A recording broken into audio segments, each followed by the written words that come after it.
মদন মিত্রর বিরুদ্ধে অভিষেক বন্দ্যোপাধ্যায় 10 কোটি টাকার মানহানির মামলা করেছেন। মদন মিত্র তাকে বিভিন্ন ভাষায় অনেক বড় বড় কথা বলেছে, আমি কাউন্টার করব না।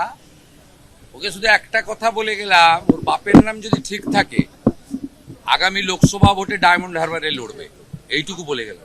মদন মিত্রকে আইনি নোটিশ অভিষেক বন্দ্যোপাধ্যায়। আইনজীবী মারফত কামারহাটির বিধায়ককে নোটিশ অভিষেক বন্দ্যোপাধ্যায়। অভিষেক বন্দ্যোপাধ্যায়কে অপরাধী ও খুনি বলার অভিযোগে নোটিশ।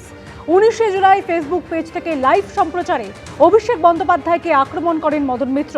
ফেসবুক লাইভে অভিষেক বন্দ্যোপাধ্যায়কে অপরাধী ও খুনি বলে অভিযোগ করেন বিধায়ক। এই সমস্ত অভিযোগ মিথ্যে, ভিত্তিহীন, বিদ্বেষমূলক উল্লেখ নোটিশে। 72 ঘন্টার মধ্যে মদন মিত্রকে নিঃশর্তে ক্ষমা চাওয়ার দাবি। নোটিশ পাঠিয়ে 10 কোটি টাকার ক্ষতিপূরণের দাবি অভিষেক বন্দ্যোপাধ্যায়।